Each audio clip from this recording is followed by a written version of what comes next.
اقبال حریت کے پیغامبر ہیں، قائد اعظم جمہوریت کے پیغامبر ہیں۔ آج بزعم خویش حریت بھی ایک عجیب کمال پر ہے اور جمہوریت بھی ایک عجیب اور حیرت انگیز کمال پر ہے۔ حریت اور آزادی تابع جبر ہے اور جمہوریت تابع امر ہے۔ حریت مجبور ہے اور جمہوریت مأمور ہے۔ مکمل دور اطاعت ہے، نظام فرما برداری ہے اور اس نظام کی مکمل طور پہ فکر اقبال کے ساتھ بیزاری ہے۔ اس نظام میں نہ کوئی نافرمانی ہے نہ کوئی اختلاف ہے۔ خوبی یہ ہے کہ موافق بھی اپنے ہیں، مخالف بھی اپنے ہیں۔ ایک طبقہ مدح سرائی پر مجبور ہے، دوسرا طبقہ ہنگامہ آرائی پر مامور ہے۔ کوئی پرایا نہیں ہے، کامل وحدت الوجود ہے، نظام ہماؤست ہے، ہر جگہ وہی ہے۔ مفہوم دوسرا ہے مگر سب کچھ وہی ہے، ہر جا وہی ہے، ہر سمت وہی ہے اور بقایا سب اس کے عکس اور مظاہر ہے۔ اقبال کی خوبی یہ ہے کہ ان کے ہاں کلیت ہے، اقبال جزئیت کے پیغامبر نہیں ہیں۔ ان کا فکر کلیت پر قائم ہے، ان کے فکر میں تضاد نہیں ہے، تطبیق ہے۔ ان کے ہاں عقل بھی عروج پر ہے اور عشق بھی کمال پر ہے۔ اقبال جس عقل کو عقل مانتے ہیں اس میں اور عشق میں تضاد نہیں ہے، مگر بدقسمتی یہ ہوئی کہ اس کلیت میں سے ہم میں سے ہر کسی نے اپنی طلب، اپنی منشا اور اپنے ذوق کے مطابق جز نکال لیے ہیں اور اسے کل اقبال بنا دیا ہے اور بقیہ سارے اجزاء چھوڑ دیے ہیں، بکھیر دیے ہیں۔ اس طرح فکر اور شخصیت مسخ ہو جاتی۔ میرے نزدیک اقبال خضر عصر ہے، اس زمانے کے خضر ہیں۔ آپ پوچھیں گے کیوں؟ اس لیے کہ مطالعہ قرآن سے جو خضر کی تعریف مجھے معلوم ہوتی ہے وہ یہ کہ خضر علامت حیات ہے۔ جب موسیٰ علیہ السلام اور ان کے ساتھ ان کے خادم اور ان کے شاگرد حضرت یوشع بن نون یہ دونوں گئے تلاش خضر میں، تو انہیں جو جگہ بتائی گئی وہ مجمع البحرین تھا۔ دو باتیں قابل توجہ ہیں جو اقبال کو میرے نزدیک خضر عصر بناتی ہیں۔ جہاں دو دریا آپس میں ملتے تھے وہ جگہ دو دریاؤں کا سنگم تھا، وہاں ملیں گے۔ فوجدا عبدا من عبادنا، مچھلی انہوں نے ساتھ لے لی تھی، بنی ہوئی تلی ہوئی، وہاں تھوڑی دیر رکے، مچھلی زندہ ہو کے سرنگ بنا کے چلی گئی۔ آگے پہنچے تو موسیٰ علیہ السلام نے کھانا طلب کیا۔ یوشع بن نون نے عرض کیا کہ حضرت وہ جو دو دریاؤں کا سنگم تھا جہاں رکے تھے تھوڑی دیر کے لیے، وہ مچھلی مردہ، بنی ہوئی، تلی ہوئی، کٹی ہوئی اس جگہ زندہ ہو کے دریا میں چلی گئی تھی۔ آپ نے فرمایا ذالک ما کننا نبغ، یوشع بن نون وہی جگہ ہے جس کی تلاش میں ہم نکلے تھے۔ خضر وہاں ہوگا جہاں موت حیات میں بدل جائے۔ خضر علامت حیات ہیں۔ خضر وہ تھے جنہوں نے اس آب و ہوا کو یہ سلیقہ اور تاثیر دے دی کہ موت کو حیات سے بدل دیں۔ اقبال دو وجوہ کی بنا پر مجھے خضر عصر نظر آتے ہیں۔ ایک تو یہ کہ وہ علامت حیات تھے، اقبال پیغام بر حیات ہے، پیام بر حیات ہے۔ اقبال کا پورا پیغام حیات پر مبنی، تپش حیات پر مبنی، حرکت حیات پر مبنی ہے۔ اقبال نے موت کو حیات میں بدلنے اور مردہ قوم کو زندہ قوم میں بدلنے پر پورا فکر دیا ہے۔ اور دوسرا سبب، اقبال سنگم ہیں دو دریاؤں کا جہاں خضر ملتا ہے۔ اور آپ کسی کو پڑھ لیں، آپ کو دو دریاؤں کا ایسا سنگم کہیں نظر نہیں آئے گا جو اقبال میں ہے۔ جو لوگ آج ویسٹرن ورلڈ میں وزٹ کرتے ہیں اور سفر کرتے ہیں، اچھا وہ اس بات سے آگاہ ہوں گے اور اتفاق کریں گے کہ اس وقت میں یہ دیکھتا ہوں پوری مغربی دنیا میں، مسلم دنیا اور صرف عرب دنیا کی بات نہیں کر رہا، میں غیر مسلم دنیا کی بات کر رہا ہوں اور اسلامی دنیا ملا کر، مغرب کی پوری دنیا میں بھی اس وقت اور مشرق میں بھی 4 افراد وہ ہیں جو مشرق مغرب کا سنگم بن کے ابھرے ہیں اور جنہیں اس وقت پوری دنیا میں سب سے زیادہ پڑھا جا رہا ہے۔ ہر مذہب کے لوگ بلا امتیاز جس کو پڑھ رہے ہیں، جس کا ترجمہ ہو رہا ہے، جس کے فکر اور کلام کا، جس کی شرح ہو رہی ہے اور جس پر کنسنٹریٹ کیا جا رہا ہے۔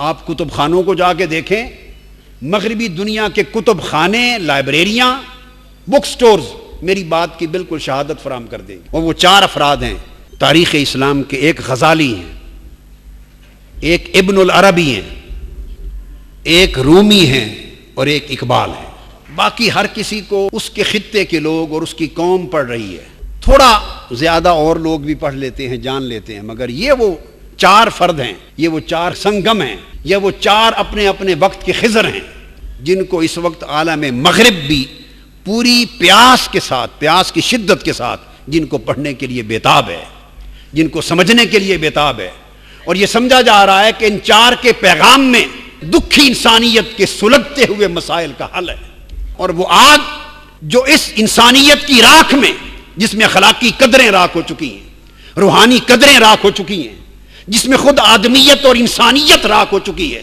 اس راکھ کے اندر جو سلگتی آگ ہے جو ہر چیز کو جلائے اور بجھائے جا رہی ہے، اس کے لیے اگر کوئی حل ہے، کوئی سکون ہے اور کوئی خیرات آج مل سکتی ہے جو دکھ انسانیت کو سکون دے دے، الجھی ہوئی انسانیت کو سلجھا دے اور ہمارے مسائل حیات کو راستہ دکھا دے، تو وہ چار خضران وقت ہیں جن کو پڑھا جا رہا ہے، ان میں اقبال ہیں۔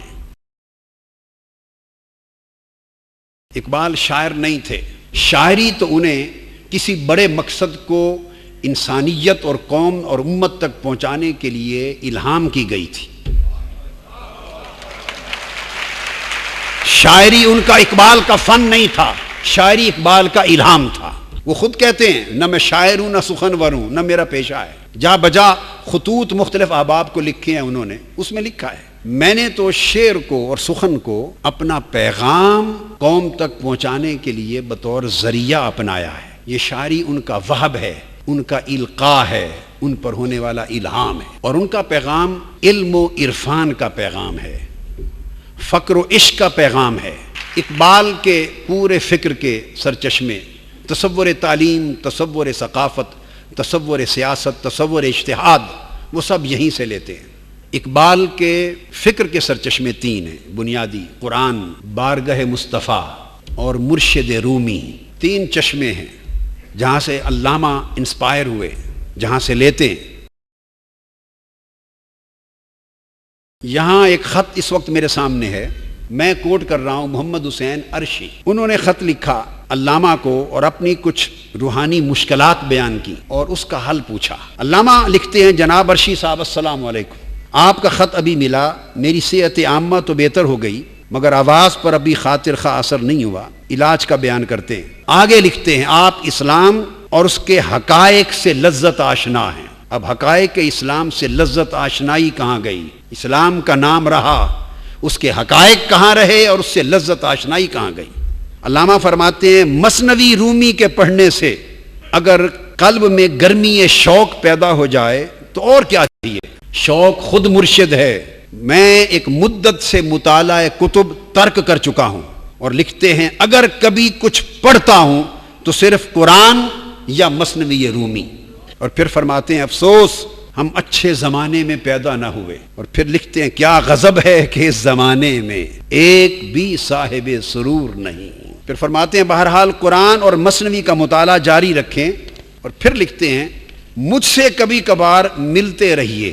یہاں وہ ہلکا سا نقاب اٹھاتے ہیں اپنے مقام سے، لکھتے ہیں اس واسطے نہیں کہ میں آپ کو کچھ سکھا سکتا ہوں، نہیں، بلکہ اس واسطے کہ ایک ہی قسم کا شوق رکھنے والوں کی صحبت بعض اوقات ایسے نتائج پیدا کر دیتی ہے جو کسی کے خواب و خیال میں نہیں ہوتے۔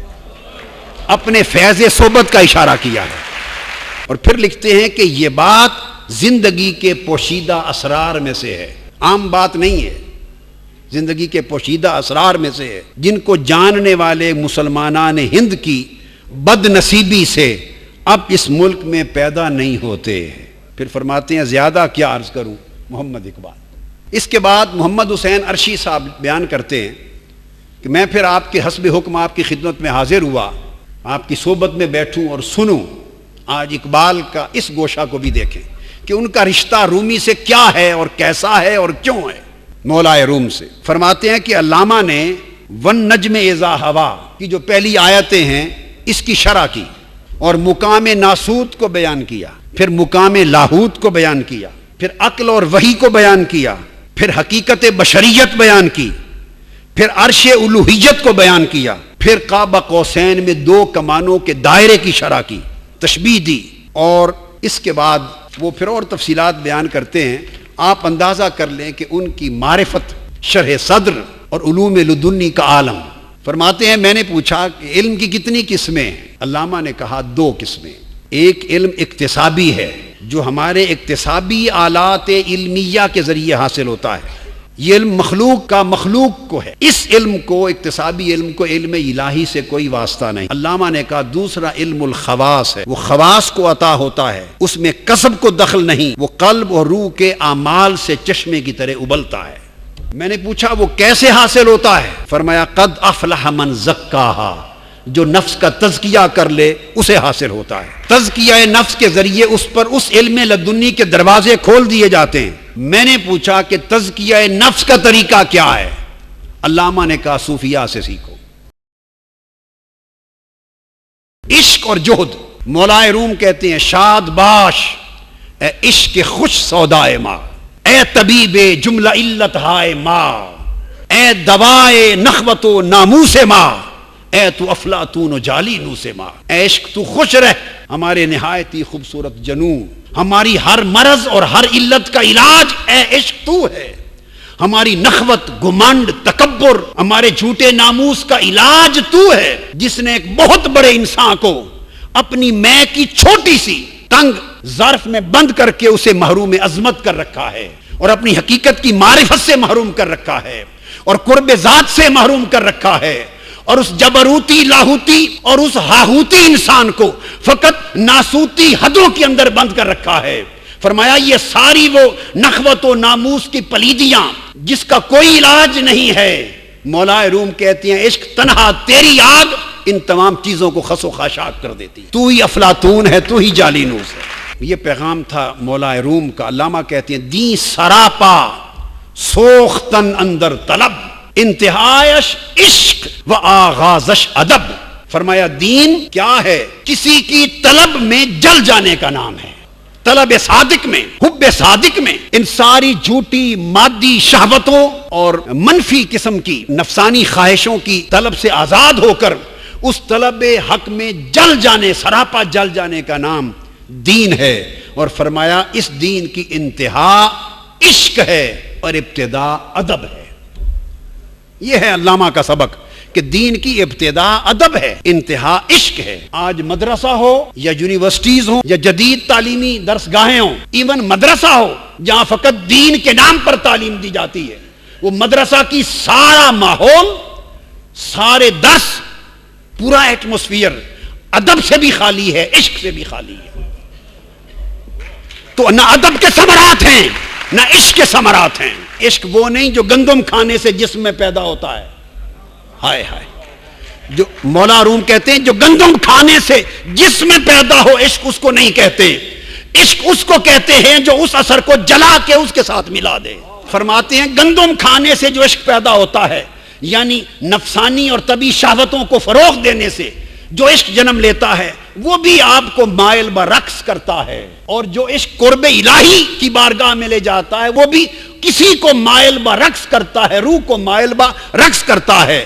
ہے دونوں طرف رقص، مگر فرق یہ ہے، علامہ کہتے ہیں چھوڑ یورپ کے لیے رقص بدن کے خم و پیچ، چھوڑ یورپ کے لیے رقص بدن کے خم و پیچ، روح کے رقص میں ہے ضرب کلیم اللہ.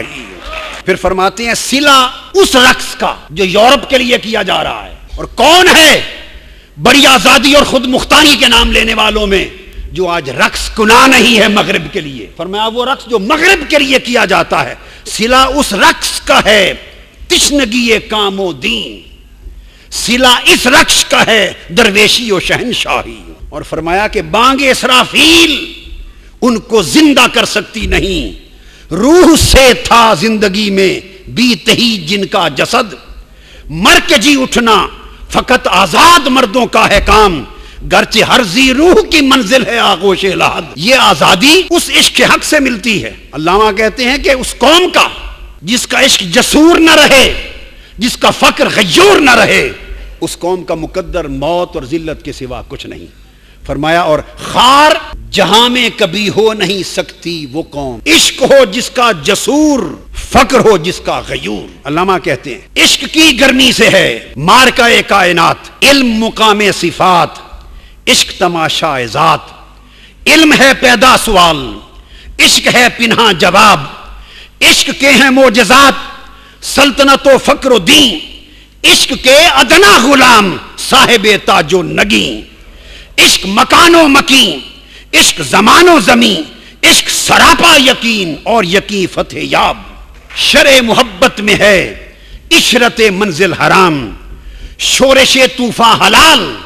میں ساتھ دوسرا ملا لوں، عشق اور جہد میں نے کہا تھا. اقبال کا عشق انہیں جامد نہیں کرتا، انہیں جہد پیہم پہ لاتا ہے، انہیں سعی مسلسل کا سبق دیتا ہے، انہیں ٹکرانے کا سبق دیتا ہے، انقلاب لانے کا سبق دیتا ہے، ماجوسی کے گرداب سے نکال کر یقین کی قوت کے ساتھ اپنے تشخص کو، اپنی خودی کو، اپنی غیرت کو، عزت نفس کو بحال کرنے، بچانے اور آگے بڑھانے کا سبق دیتا ہے، خود اعتمادی کا سبق دیتا ہے. کہتے ہیں شورش طوفاں حلال، لذت ساحل حرام، عشق پر بجلی حلال، عشق پہ حاصل حرام، علم ہے ابن الکتاب، عشق ہے ام الکتاب. علامہ نے پیغام یہ دیا. علامہ نے کہا قافلہ حجاز میں عشق پر بات کی ذوق و شوق سے، ایک حسین بھی نہیں گرچہ ہے تابدار ابھی گیسوئے دجلہ و فرات، عقل و دل و نگاہ کا مرشد اولی ہے عشق، عشق نہ ہو شرع دین بت کدائے تصورات، صدق خلیل بھی ہے عشق، صبر حسین بھی ہے عشق، مارکہ وجود میں بدر و حنین بھی ہے عشق، اور تازہ میرے ضمیر میں مارکہ کہن ہوا عشق تمام مصطفیٰ عقل تمام بولہب. اشارہ اس امر کی طرف ہے جس کو عقل کو بولہب کہا. اس عقل سے مراد علامہ عقل ظلمانی لیتے ہیں، یہ عقل مادی ہے جو معرفت سے انکار ہے. لہٰذا بات کو ختم کرتے ہوئے کنکلوڈ کر رہا ہوں. دو چیزوں پر مشتمل علامہ کا پیغام ہے جو مولا روم کا پورا کلام اس کے ساتھ معمور ہے، عشق اور جہد. مولا روم اور علامہ اقبال کا عشق یقین کی بنیاد ہے، وہ یقین کو جنم دیتا ہے.